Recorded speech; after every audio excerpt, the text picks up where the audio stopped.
এইখানে no smoking এর board আছে, স্মোকিং চলছে বাইরে। আর থাকার ব্যবস্থা ভালো নেই, বৃষ্টির মধ্যে ভিজতে হচ্ছে, হসপিটালের ভেতরে জল ঢুকে যায়।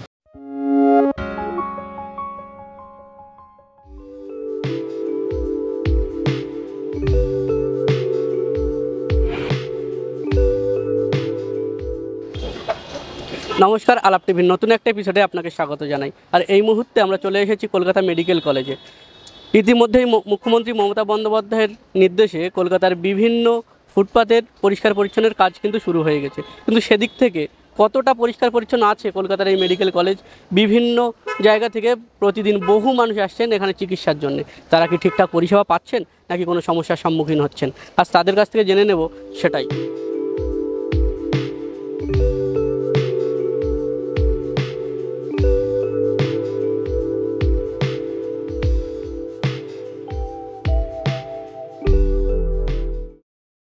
হসপিটালের পরিবেশ কেমন দেখছেন? পরিষ্কার পরিচ্ছন্ন? মোটামুটি একটু অপরিষ্কার থাকে, খুব একটা সুবিধা নেই। যেমন পিজিতে যেমন ঝাঁকাস, এখানে সেরকম ঝাঁকাস হয় না। ভেতরে জল ঢুকে যায়, হসপিটালের ভেতরে জল ঢুকে যায়। একটু থুতু ফুতু চারিদিকে নোংরা আছে, এগুলো একটু পরিষ্কার পরিচ্ছন্ন রাখা উচিত। আর যেগুলো রয়েছে একটু মেডিকেল ট্রিটমেন্ট আরও একটু বেটার করা উচিত, আর কিছুই না। তারপরে এখানে নোংরা ওখানে নোংরা, চারদিকে পরিষ্কার করা দরকার ছিল না। আমাদের সুপ্রিম কোর্টের জন্য এগুলো পরিষ্কার হচ্ছে না, কারণ আমাদের মুখ্যমন্ত্রী বলেছিলেন যে 10 লক্ষ চাকরি রেডি আছে। হসপিটালের পরিষেবা মোটামুটি ভালো, অসুবিধা নেই, কিন্তু পরিচ্ছন্নতার অভাব, চারিদিকে নোংরা দেখা যাচ্ছে। এরকম তো হবে, এটা তো আর ইউরোপ না, আমাদের ভারতবর্ষ, মানিয়ে নিতে হবে।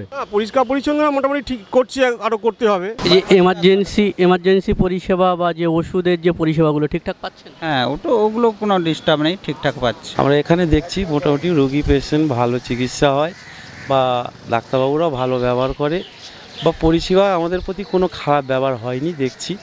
ওষুধেতে ঘরে কী কী ওষুধ আছে না আছে সেটা তো আমরা জানি না। এবার আমাদের পেশেন্টের যে ওষুধ লাগবে বলছে যে এই ওষুধটা নাই, এটা বাইরে থেকে কিনতে হবে, তাহলে আমার রুগী যেহেতু আমাকে কিনতে হবে। যে এখানে বেড পরিষেবা একটু ঠিক করা উচিত, যেরকম ট্রলিটা একটু বাড়ানো উচিত। মানে এই ধার ওধার ঘুরতে হয় এসেই, আর কিছুই না। একে বললে ইনি বলবে এই করতে হবে, মানে নানান রকম প্রসেসে যেতে বলেন। কোনো সময় এমন হলো হাতে করে পেশেন্ট তুলে নিয়ে যেতে হচ্ছে, এখান থেকে তো ভেতরে জামের মধ্যে নিয়ে যাওয়া খুবই অসম্ভব ব্যাপার। যে আউটডোরে ডাক্তার দেখিয়ে এত টিকিট টোকেন করে, লাইন দিয়ে টোকেন করে, তারপর লাইন দিয়ে ডাক্তার দেখিয়ে, তারপর যদি কোনো ডাক্তারবাবু একটা মানে রক্ত পরীক্ষা করতে দেয়, সেই রক্ত পরীক্ষা করে যখন কাউন্টার আসবে দেখা যাবে যে কাউন্টার বন্ধ হয়ে গেছে, কারণ না 2টো বেজে গেছে। এই টাইমটা একটু যে মানে যারা আছে তারা যদি বাড়িয়ে দেয় একটু ভালো হয়। আমাদের উপরে তো বসতে দেয় না, নামিয়ে দেয়। এইখানে যেখানে সেখানে পারি একটুখানি জায়গা পেয়ে আমরা বসি। আর থাকার ব্যবস্থা ভালো নেই, বৃষ্টির মধ্যে ভিজতে হচ্ছে। আর ডাক্তাররা সব ভালো, স্টাফরা সব ভালো, এখানে পরিস্থিতি ভালো নেই। সেখানে ধরুন পেশেন্টের 4 জন এসছে, পেশেন্টের আর্থিক মানে খুব শরীর খারাপ, মানে সেজন্য তো বাড়ি থেকে 3-4 জন করে আসতে হয়, ওখানে তো 1 জন থাকতে দিচ্ছে, তাহলে আর বাকি 3 জন কোথায় থাকবে? তাহলে বাড়ির পাশে থাকতে হবে।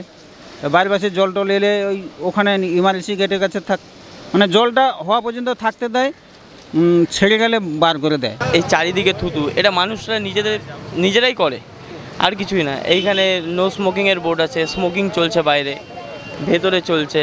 এখানে গুটকা সিগারেট ফিগারেট মানে যাই সবই চলছে বাইরে। তো এই জায়গাটা একটু দেখা উচিত। আর এখানে সিকিউরিটি সুরক্ষাটা একটু ঠিকই রয়েছেন, কিন্তু ওদের একটু মিসবিহেভ থাকে মাঝের মধ্যে, ওইগুলোকে একটু ঠিক করা উচিত। যে নানান রকম পেশেন্ট আসে, বেড পায় না, ট্রলি পায় না, হাতে করে তুলে নিয়ে যেতে হয়, একটু এইগুলো ঠিক করা উচিত, আর কিছুই না। এইটা কি রোড বলছে সেটা তো আমি ঠিক বুঝে উঠতে পারছি না। ওই 6 নম্বর গেট থেকে গাড়ি আসছে যাচ্ছে, বাইরে গাড়ি আসতে যাচ্ছে।